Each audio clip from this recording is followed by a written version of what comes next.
Dear student, welcome to my channel. Student, आज के इस वीडियो में हम आपके लिए पुनः जो प्रश्न बैंक का सॉल्यूशन करा रहे हैं उसका भाग 2 लेकर आए हैं डियर स्टूडेंट, जिसमें हम आपके लिए इसके जो अति लघु उत्तरीय हम सॉल्यूशन बताएंगे। ठीक है ना। तो आपके लिए जो कक्षा 12वीं की भौतिक विज्ञान थी उसकी प्रश्न बैंक का अध्याय 1 का सॉल्यूशन करा रहे थे। ठीक है, प्रश्न बैंक का। ठीक है, क्योंकि आपने देखा है प्रश्न बैंक में से ही त्रैमासिक परीक्षा में पेपर आए हुए हैं। जैसा कि आप देख लीजिएगा कि यहाँ पे जो आपका पार्ट 1 है ना, विद्युत आवेश तथा क्षेत्र, उसका जो पहला प्रश्न है अति लघु उत्तरीय का, आवेश का क्वांटीकरण किसे कहते हैं, ये आपका त्रैमासिक परीक्षा में आया है। आपका जो सेट 210 पेपर है उसमें देखिएगा ये आपके लिए पेपर आया हुआ है। ठीक है डी स्टूडेंट, तो प्रश्न क्या है, आवेश का क्वांटीकरण किसे कहते हैं, इसका उत्तर समझ लीजिएगा डी स्टूडेंट। और जो प्रश्न बैंक करा रहे हैं उसको पूरा आप सोल्व कर लीजिएगा, उसकी अच्छे से तैयारी कर लीजिएगा, अलग से नोट्स बना लीजिएगा, क्योंकि डी स्टूडेंट इस बार जो आपका एग्जाम है उसमें क्वेश्चन बैंक से ही प्रश्न आना है। ठीक है ना। तो आवेश का क्वांटीकरण किसे कहते हैं, ठीक है ना, इसको आप समझिएगा। ठीक है, तो देखिएगा बिल्कुल सरल है आवेश का क्वांटीकरण। ठीक है, देखिए कि प्रत्येक वस्तु पर आवेश सदैव निश्चित न्यूनतम मान पूर्ण गुणज होता है, इसे आवेश का क्वांटीकरण कहते हैं, अर्थात Q बराबर NE। ठीक है, क्या कहा हमने कि प्रत्येक वस्तु पर आवेश सदैव निश्चित न्यूनतम मान का पूर्ण गुणज होता है। जो निश्चित न्यूनतम मान है उसका पूर्ण क्या होता है, गुणज होता है, इसे आवेश का क्वांटीकरण कहते हैं। फिर से समझिएगा मेरे भाई कि प्रत्येक वस्तु पर आवेश सदैव निश्चित न्यूनतम मान का क्या होता है, पूर्ण गुणज होता है, इसे आवेश का क्वांटीकरण कहते हैं। ठीक है, अब चलिएगा नेक्स्ट क्वेश्चन देखते हैं। उसके बाद देखिए नेक्स्ट क्वेश्चन क्या है आपका कि विद्युत आवेश के क्वांटीकरण का मूल कारण क्या है ना। इसका मूल कारण क्या है, आपने ये तो समझ लिया कि क्वांटीकरण तो भाई कोई भी निश्चित है, न्यूनतम मान है जो उसका पूर्ण गुणज होगा कोई भी वस्तु पर। ठीक है, हमेशा। तो आपके लिए इसका मूल कारण बताना है। तो इसका जो मूल कारण है वो है इलेक्ट्रॉनों का पूर्ण संख्या में स्थानांतरण ही, मतलब जो इलेक्ट्रॉन है उसका पूर्ण संख्या में स्थानांतरण ही आवेश के क्वांटीकरण का मूल कारण है। ठीक है, तो जो आवेश का जो क्वांटीकरण है उसका मूल कारण क्या है मेरे भाई कि इलेक्ट्रॉनों का पूर्ण संख्या में स्थानांतरण ही आवेश के क्वांटीकरण का मूल कारण है, मतलब परिवर्तन हो जाना, स्थानांतरण हो जाना। ठीक है ना, इलेक्ट्रॉनों का पूर्ण संख्या में बदलना। ठीक है, स्थानांतरण का मतलब क्या होता है, बदलना होता है। तो इलेक्ट्रॉनों का पूर्ण संख्या में बदलना ही क्या कहलाता है, जो आपका आवेश का जो क्वांटीकरण कहलाता है। तो यही तो इसका मेन रीजन हो जाएगा ना कि इलेक्ट्रॉनों का पूर्ण संख्या में स्थानांतरण। ठीक है, चलिए अगला क्वेश्चन को हम देखते हैं। अगला क्वेश्चन है मेरे भाई कि आवेश की योज्यता किसे कहते हैं, आवेश की योज्यता किसे कहते हैं। तो हम आपके लिए बता दें डियर स्टूडेंट, आवेश की योज्यता से तात्पर्य है कि कोई भी कार्य है, जो किए गए कार्य है, वो कुल आवेश का मान निकालने के लिए सभी आवेशों का धनात्मक या ऋणात्मक चिन्ह के साथ लिखकर जोड़ा जाता है। मतलब जो आवेश की योज्यता है उसके अंतर्गत हम चिन्हों को दर्शाते हैं। यानी कि आवेश की योज्यता से तात्पर्य है कि कोई भी यदि निकाय है उस पर कुल आवेश का मान निकालने के लिए सभी आवेशों को धनात्मक या ऋणात्मक चिन्ह द्वारा जोड़ा जाता है। ठीक है, ये तीसरा प्रश्न हो गया। चौथा प्रश्न है डियर स्टूडेंट, आवेश संरक्षण किसे कहते हैं, आवेश संरक्षण किसे कहते हैं। तो किसी पृथक निकाय में धनावेश एवं ऋणावेश के बीच ये जो योग है ये सदैव नियत रहता है।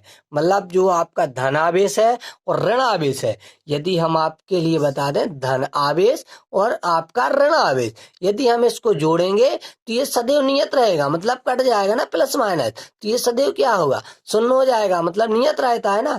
तो कोई भी है यदि हम पृथक निकाय में धनावेश और ऋणावेश का बीजीय योग करें तो वो सदैव नियत रहता है। ठीक है, ये चौथा प्रश्न कंप्लीट होता हुआ आपकी क्वेश्चन बैंक का। अब देखिए मेरे भाई, बहुत अच्छा क्वेश्चन कि विद्युत संबंधी कूलाम नियम लिखिए। डियर स्टूडेंट, आपके लिए कूलाम का नियम लिखने को आएगा और उसका डेरिवेशन आएगा। ये आपके लिए त्रैमासिक परीक्षा में भी क्वेश्चन पूछा गया है। ठीक है, तो अभी हम दोस्तों आपके लिए जो लघु उत्तरीय प्रश्न कराएंगे उसमें कूलाम का नियम एवं उसकी गणितीय व्याख्या बताएंगे। फिलहाल आप कूलाम का नियम देख लीजिएगा। अभी डियर स्टूडेंट हम इसकी कूलाम के नियम की अच्छे से गणितीय व्याख्या भी समझाएंगे। अभी पहले आप कूलाम के नियम समझ लीजिएगा। तो दोस्तों क्या हुआ था, जो सन 1723 है उसमें एक फ्रांसीसी वैज्ञानिक कूलाम थे, जिन्होंने दो बिंदु आवेशों के मध्य बल संबंधी एक नियम प्रतिपादित किया था, जिसे हम कूलाम का नियम कहते हैं। अब कूलाम का नियम क्या है मेरे भाई, तो लिखिएगा आप कि इस नियम के अनुसार किन्हीं दो बिंदु आवेशों के मध्य लगने वाला आकर्षण या प्रतिकर्षण बल उन आवेशों की मात्राओं के गुणनफल के अनुक्रमानुपाती तथा उनके बीच की दूरी के वर्ग के व्युत्क्रमानुपाती होता है।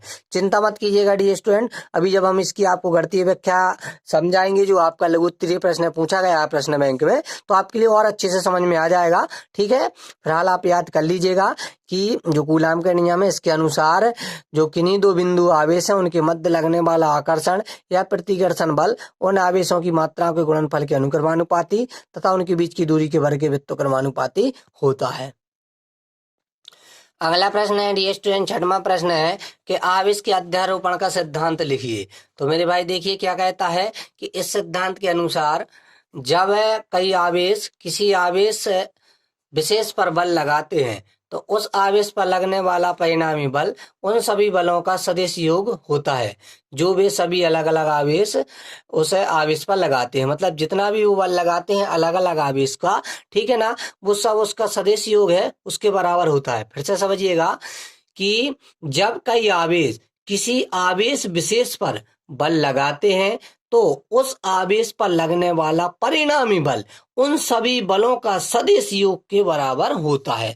मतलब ये है कि जैसे यदि हम कोई विशेष बल ले लें एफ, ठीक है ना, कोई विशेष बल क्या ले लें हम, एफ ले लेना, विशेष बल पर एफ लगा लें, तो उस पर जो आवेश पर लगने वाला परिणामी बल है उन सभी बलों का सदिश योग के बराबर होता है। मतलब जितने बल हैं, जैसे अलग अलग आवेश हैं उन पर मान लो जैसे ये किसी पर F1 बल लगता है तो F1 वेक्टर हो जाएगा, प्लस F2 वेक्टर हो जाएगा, प्लस F3 वेक्टर हो जाएगा, डैश डैश डैश करके ऐसे जुड़ जाएंगे। ठीक है ना, तो मतलब जितना इनका सदिश योग होगा उसी के बराबर ये बल होगा। ये आपका आवेश अध्यारोपण का सिद्धांत कहता है। फिर से समझिएगा, इस सिद्धांत के अनुसार जब कई आवेश किसी आवेश विशेष पर बल लगाते हैं तो उस आवेश पर लगने वाला परिणामी बल उन सभी बलों का सदिश योग होता है, जो वे सभी आवेश अलग अलग उस पर आवेश पर लगाते हैं। ठीक है, चलिए बहुत अच्छा क्वेश्चन है सातवां कि विद्युत क्षेत्र रेखा एक दूसरे को क्यों नहीं काटती हैं।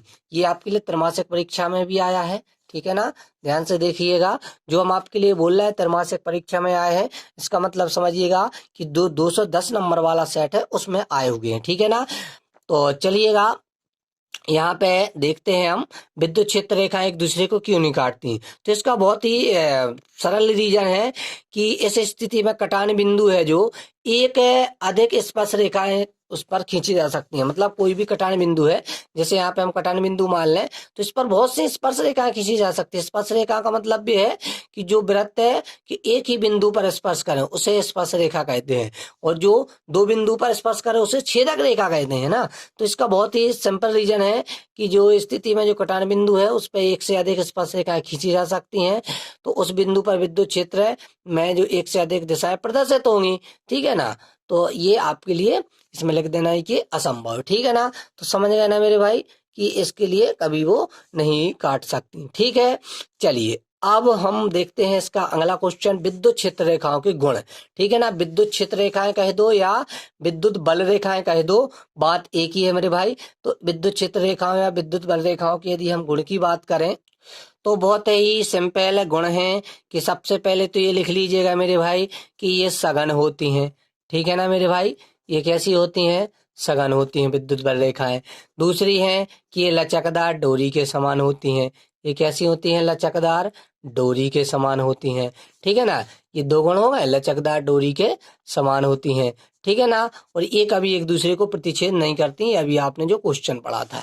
ठीक है ना, तो ये गुण लिख दीजिएगा, और भी यहाँ पे गुण लिखे हुए हैं कि ये क्षेत्र रेखा सतत वक्र होती हैं। ठीक है, चलिए अगला क्वेश्चन बहुत अच्छा क्वेश्चन है, विद्युत क्षेत्र की परिभाषा मात्रक विभव सूत्र लिखिए। ये भी त्रैमासिक परीक्षा में आ चुका है क्वेश्चन।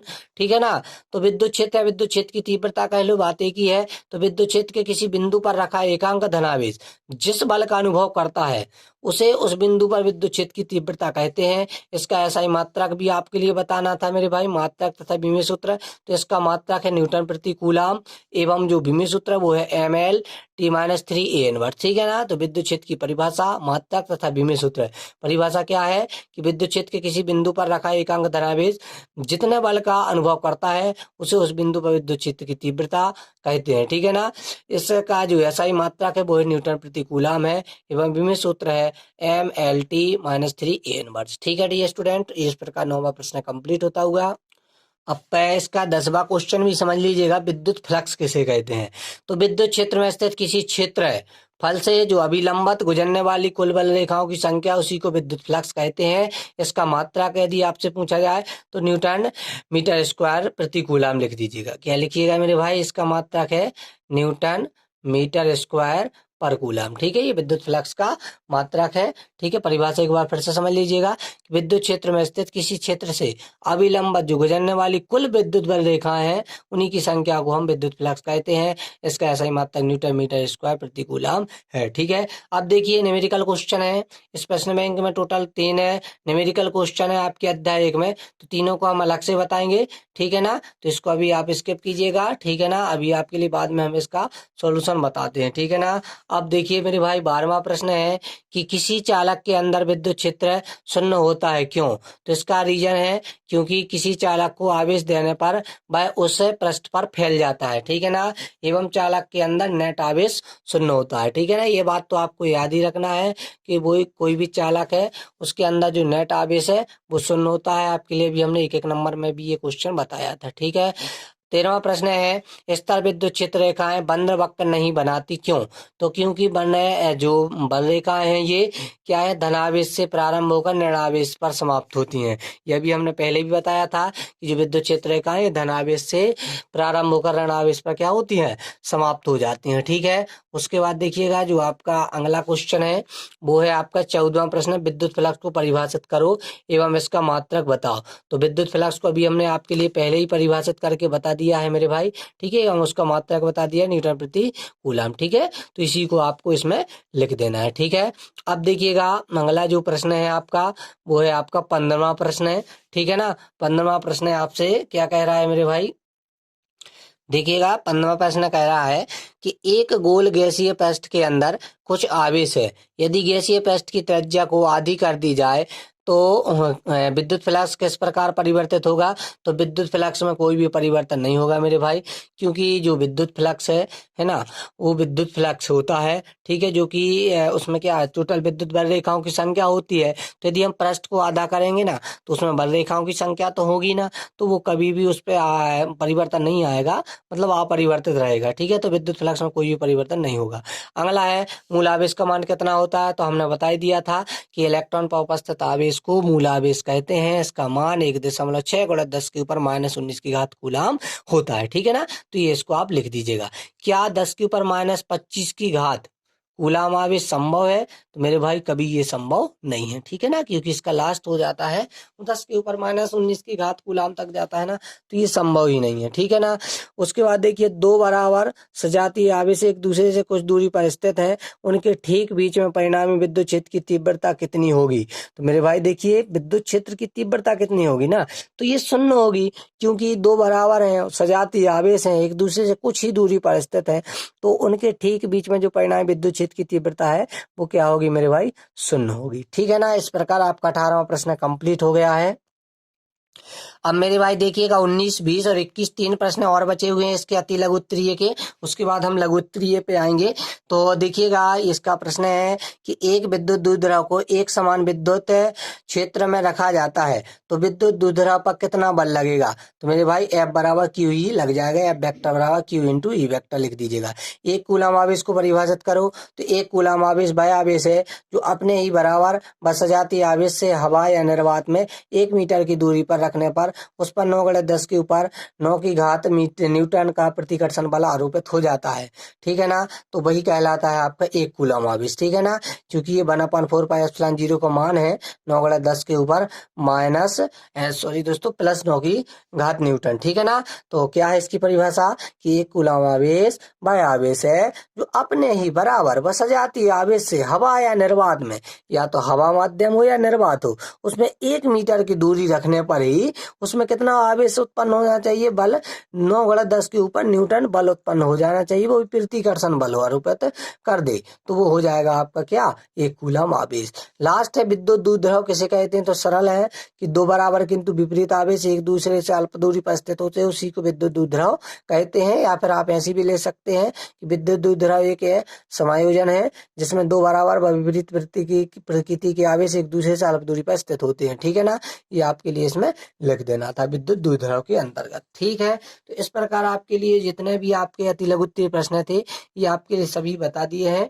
अब हम डियर स्टूडेंट आपके लिए लघु उत्तरीय प्रश्न नेक्स्ट वीडियो में बताएंगे। इसके अलावा आपके लिए एक पार्ट और इसका बनाएंगे जिसमें हम आपके लिए मेरे भाई जो न्यूमेरिकल क्वेश्चन है इसके अध्याय के वो सॉल्व करा देंगे। ठीक है डियर स्टूडेंट।